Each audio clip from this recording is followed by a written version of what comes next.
राम राम भाइयों। Top Haryana news YouTube channel से मैं हूं आपका भाई पवन मलिक और आज हम आपकी मुलाकात एक यंग डॉक्टर अंकिता जी से करवाएंगे जिन्होंने अभी अभी एमबीबीएस कंप्लीट किया है।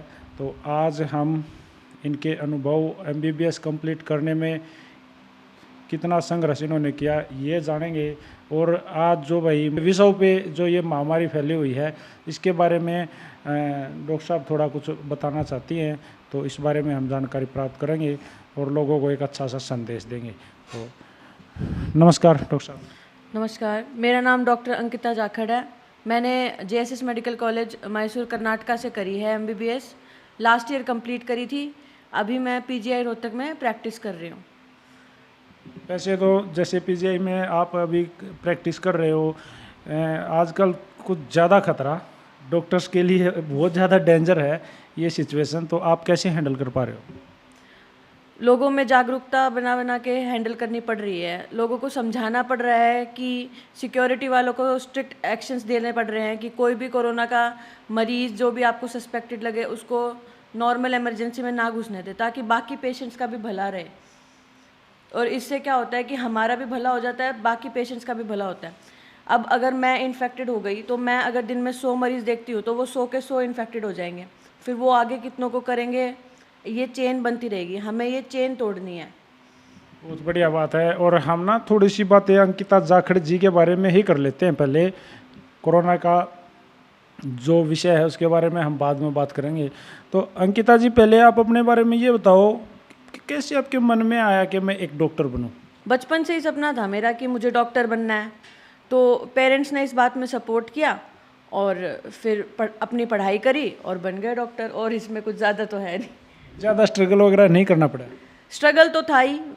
जैसे मेरा प्राइवेट कॉलेज में एडमिशन हुआ था, गवर्नमेंट में नहीं हुआ था, तो थोड़ा बहुत लोगों ने वो डोनेशन के बारे में भी बोला ही था। और बाकी पढ़ाई की तो स्ट्रगल अपनी होती है। 11th-12th में भी पढ़ाई करी थी, फिर वो 5.5 साल की भी स्ट्रगल होती है, बहुत ज़्यादा पढ़ाई करनी पड़ती है। बट क्योंकि मेरा सपना था तो इसलिए मेरे को ज़्यादा तकलीफ़ नहीं हुई। जैसे भाई मैंने सुना है एमबीबीएस काफ़ी हार्ड होती है। हार्ड तो होती है, इसमें तो कोई डाउट नहीं है। बट वो उनके लिए उनको हार्ड ज़्यादा लगती है जिनको माँ बाप ज़बरदस्ती करवाते हैं। मेरी तो मर्ज़ी थी तो मेरे को इतनी हार्ड नहीं लगी, मैं पढ़ती रही और मेरी हो गई। एमबीबीएस कंप्लीट करने में सबसे ज़्यादा सहयोग जो हेल्प आपके घर में किसने की? मेरे पेरेंट्स ने ही करी थी। और आपके जहाँ आपने कॉलेज में जहाँ एमबीबीएस किया वहाँ कोई ऐसा खास जिसने बड़ी हेल्प करी हो? फ्रेंड्स ने सही सहयोग दिया था। इतनी दूर गई थी, कल्चर पूरा अलग था, तो जो अच्छे फ्रेंड्स बने थे 3-4, उन्होंने पूरा सहयोग दिया था। हम साथ में बैठ के पढ़ाई करते थे, मज़े भी करते थे। जैसे एक डॉक्टर, आम आम आदमी की नज़र में एक डॉक्टर एक अलग पर्सनैलिटी होता है और उसको खुद को भी एक अलग पर्सनैलिटी बना के रखना पड़ता है। एज ए डॉक्टर उसकी काफ़ी सोचे जो उसके माइंड की जो उपज होती हैं वो थोड़ी सी अलग हो जाती हैं। आपकी कैसी है? मेरा हॉस्पिटल में अलग बिहेवियर होता है। हॉस्पिटल में हमेशा एक आपको रिस्पॉन्सिबल आदमी बन के रहना पड़ता है। आपकी जिम्मेदारी होती है पेशेंट्स के प्रति कि हाँ, ये आपके लिए आए हैं, आपसे इलाज करवाने आए हैं, इनकी आपसे कुछ उम्मीदें हैं। घर पे ऐसा कुछ नहीं होता मेरा। घर पे तो मेरे को ही उम्मीदें होती हैं घर वालों से। तो घर पे और हॉस्पिटल में अलग अलग रूप होता है हमेशा हर किसी का। मेरा मेरा नहीं, सब आप किसी और से पूछ लीजिएगा, उनका भी ऐसा ही होता है। सबको अपनी सोशल लाइफ और पर्सनल लाइफ को अलग ही रखना पड़ता है। प्रोफेशन अलग रहता है, पर्सनल लाइफ अलग रहती है। आप किस चीज़ के डॉक्टर हो? अभी तो मैंने एमबीबीएस करी है, अभी मेरे को पीजी करनी है। अभी मैं पढ़ाई भी कर रही हूँ साथ साथ में। तो अभी देखो पीजी में मन क्या है? मेरे को एनेस्थीसिया ब्रांच बहुत पसंद है। उसी के लिए कोशिश करो। हाँ, उसी के लिए कोशिश जारी है मेरी। अभी देखो इस साल रिजल्ट आया है, रैंक ठीक ठाक आई है। अगर हो जाता है तो ठीक है, नहीं तो अगले साल कोशिश करेंगे। नहीं, भगवान ने चाहा और आपने अच्छी मेहनत की तो इसी साल आपका काम बनेगा। जैसे आज आप पीजीआई में प्रैक्टिस करने लग रहे हो, रोज़ डेली पीजीआई में जाते हो, डर लगता है कहीं कोई कोरोना पेशेंट या कोई भी कोरोना पॉजिटिव, क्योंकि पता तो है नहीं कौन पॉजिटिव है और कौन नेगेटिव है? यही तो है ना। अब हमारा देश इस स्टेज पे आके पहुंच गया है कि ज़रूरी नहीं है कि उसको कोरोना के सिम्टम हो। एसिम्टोमेटिक केसेस भी बढ़ रहे हैं। तो हर पेशेंट का इसका सिर्फ एक ही वो है कि हर पेशेंट को शक की नज़र से देखो आप, और अपने अच्छे से सैनिटाइजेशन प्रैक्टिस करो। पेशेंट को छूने से पहले सैनिटाइज़र लगाओ, छूने के बाद सैनिटाइज़र लगाओ, हाथ धो लो, और मास्क पहने रखो, ग्लव्स पहने रखो। बस ये सब करनी पड़ती हैं कोशिशें। डर तो सबको लगता है, अपने से ज़्यादा अपने घर वालों के लिए लगता है कि हम इन्फेक्ट हो गए तो घर वाले भी इन्फेक्ट होंगे। साथ के साथ अपने आपके साथ जो डॉक्टर्स, जो नर्स, जो आपका जो मेडिकल में स्टाफ है, उनका भी थोड़ा ख्याल रखा करो। वो भी हो सकते हैं क्योंकि डॉक्टर भी बहुत सारे इन्फेक्टेड हैं। हाँ जी, उसी के लिए तो मैंने बोला ना कि ग्लव्स पहन के रखो, और आपस में भी हाथ वाथ मत मिलाओ, साथ में बैठ के खाना मत खाओ। हम में से कोई ये काम नहीं करता। बहुत बढ़िया बात है। जैसे आजकल गवर्नमेंट ने थोड़ी छूट दे दी है, लॉकडाउन में काफ़ी चीज़ें हरियाणा में खोल दी हैं, आप इसके बारे में क्या बोलना चाहोगे? इसके बारे में यही बोलना चाहूँगी कि गवर्नमेंट ने जो किया है वो अपना देख के ही किया होगा, बट हमें क्या करना है वो हमें अपना सोचना है। हमें मतलब ज़रूरी से ज़रूरी, जैसे हम पहले जाते थे कि सिर्फ ज़रूरी कामों के लिए ही बाहर जाते थे, अभी भी हमें वही करना है। ये नहीं है कि ये नहीं है कि शॉपिंग खुल गई है तो हम शॉपिंग करने चले गए। ये नहीं है कि मिठाई की दुकान खुल गई तो हम मिठाई लेने चले गए, क्योंकि हमें नहीं पता, क्या पता वो मिठाई बनाने वाला ही कोरोना से संक्रमित हो। तो अपने आप को पहले की तरह ही रखें, और क्योंकि सरकार ने छूट दे दिया है, इसका नाजायज़ फ़ायदा ना उठाएं। मतलब भाई कहना ज़रूरी है कि सीधी सी बात है, हरियाणवी लैंग्वेज में बहुत ज़्यादा ज़रूरी है। कुछ इमरजेंसी है तो घर से बाहर निकलो। ये नहीं है कि भाई लॉकडाउन में गवर्नमेंट ने थोड़ी छूट दे दी, उसकी उनकी भी अपनी मजबूरियां हैं, क्योंकि काम तो सब करते हैं, काम सबके ख़राब हो रहे थे भाई। काम तो बिज़नेस कर रहे हैं, छोटे बिजनेसमैन है, सबके काम बिगड़ गए थे, तो इसीलिए थोड़ी सी छूट दी। लेकिन ये जीवन तो अपना है, परिवार तो अपना है, हमें खुद को बचाना है, अपने परिवार को बचाना है, समाज को बचाना है। हमारी जिम्मेवारियां हैं कि हम इस सिचुएशन को मिलके और सावधानी और सतर्कता से हैंडल करें। क्यों जी? हाँ जी, आप बिल्कुल सही कह रहे हो। हमें मिलकर ही हैंडल करना पड़ेगा ये सिचुएशन।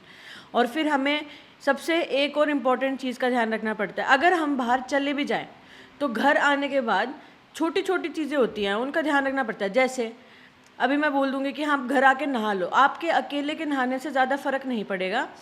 जैसे छोटी छोटी चीज़ें, फ़ोन या फिर पैसे या फिर ये चाबी गाड़ी की, इनको भी सैनिटाइज़ करो। नहीं तो आप तो नहा लिए, ये चीज़ें तो इन्फेक्टेड रह गई ना, और इनसे चिपक के आ गया कोरोना। तो कोरोना ऐसा है कि अगर आप उसको घर में लाओगे तो ही आएगा, वो अपने आप नहीं आएगा। तो आप घर में घुसने से पहले अपनी चप्पल वप्पल बाहर ही उतार दो, कपड़े धो दो, और ये सब चीज़ों को सैनिटाइज कर लो। बिल्कुल, बहुत ही बढ़िया। जैसे मैं सबको पता है वैसे कोरोना काफ़ी डेंजर बीमारी है, आपकी नज़र में क्या है कोरोना? मतलब अभी आपने ये डेंजर वर्ड यूज़ किया। डेंजर वर्ड कुछ प्रदेशों में है, हरियाणा में अभी तक रिकवरी रेट बहुत सही रहा है। हरियाणा में जल्दी जल्दी पेशेंट्स ठीक हो रहे हैं, मौतें भी थोड़ी बाकियों के कंपैरिजन में कम हुई हैं। तो कोरोना डेंजर तब है जब या तो उसको, मतलब जैसे आपके घर में कोई बुज़ुर्ग हो, कोई बच्चा हो या कोई प्रेग्नेंट फीमेल हो, उनके लिए डेंजरस है। आपके और मेरे लिए डेंजरस नहीं है ये बीमारी, ठीक हो जाते हैं लोग। खांसी जुकाम होता है, मतलब इसका सबसे बढ़िया डेंजरस क्यों नहीं है ये, क्योंकि अगर हम जल्दी जैसे अभी अब मेरे को आज खांसी हो रही है, तो मैं एक दिन चलो मान लिया कि आपने इग्नोर कर दिया, पर दूसरे दिन आपको इग्नोर नहीं करना चाहिए। आज के टाइम में आप जाके अपना टेस्ट करवाओ, जितना जल्दी टेस्ट करवाओगे उतना जल्दी आप ठीक हो जाओगे। ये बीमारी ऐसी भी नहीं है कि इसमें आप मरी जाओगे। इसका जो मोर्टेलिटी रेट है वो 2 से भी कम का है, और हरियाणा में तो 1 से भी कम का है। बहुत बढ़िया बात है। और इसका भाई कारण ये है कि भाई जो हमारे हरियाणा के जो बंदे हैं, जो यहाँ के आदमी हैं, उनमें इम्यूनिटी पावर जो है वो थोड़ी सी औरों से ज़्यादा है। यही इसका रीज़न है कि भाई यहाँ थोड़ा सा, फिर भी ये मत सोचियो हरियाणा वाले इससे अछूते हैं, यहाँ वो बच गए हैं, ऐसी कोई बात नहीं है। सावधान रहो भाई, अपने घर के भीतर रहा करो, घना ज़रूरी है, बाहर लिकड़ा रहो। और भाई जैसे भाई हैंड सैनिटाइज़र है, नहाना है, मोबाइल है, जैसे भाई गाड़ी की चाबियाँ हैं, कोई भी चीज़ जिसको आप पूरे दिन हाथ में रखते हो उसको भी सैनिटाइज करो। पैसे हैं, सबको सैनिटाइज करो, सेफ रहो, अंदर रहो, यही सबसे बेटर है। और आज अंकिता जाखड़ जी MBBS डॉक्टर है, इन्होंने हमारे साथ बैठ के इतना सारा समय दिया, इतनी सारी अच्छी अच्छी बातें बताई, अपने खुद के बारे में भी, अपने कैरियर के बारे में भी हमसे बातें साझा करी। बहुत बढ़िया लगा। ऐसे ही किसी डॉक्टर से या किसी खास से आपकी मुलाकात अपने चैनल पे पवन मलिक करवाता रहोगा भाई। ऐसे ही साथ देते रहो, प्यार देते रहो। Thank you. और अभी मैं डॉक्टर अंकिता जाखड़ से भी कहना चाहूँगा, इतना समय आपने हमें दिया उसके लिए तहे दिल से धन्यवाद। इतनी डेंजर बीमारी में आप मेरे साथ बैठ के आपने मेरे साथ बात की, अपनी जान का जोखिम लेके। कोई बात नहीं, अभी मतलब मेरी तो कोरोना में ड्यूटी है नहीं, पर जिनकी कोरोना में ड्यूटी है ऐसा है कि उनको क्वारंटीन भी किया जाता है। सरकार पूरा ध्यान रख रही है, डॉक्टर्स का भी और उनकी जनता का भी। तो जैसे अभी मान लो किसी की उसके कोरोना में ड्यूटी लग जाती है किसी डॉक्टर की, तो वो 1 ही हफ्ते लगती है, फिर उसके बाद 1 हफ्ते उसको क्वारंटीन कर दिया जाता है। तो मेरी तो अभी तक ड्यूटी लगी नहीं है, बाकी आगे देखो क्या होता है। कोई नहीं, तैयार रहो, कभी भी हो सकता है। हाँ जी बिल्कुल, वो तो कभी भी हो सकता है। और doctor Ankita, thank you very much इतना समय देने के लिए, जो आपने मेरे साथ बैठ के बात करी और अपने सारे विचार मेरे साथ साझा किए। वेलकम। Thank you.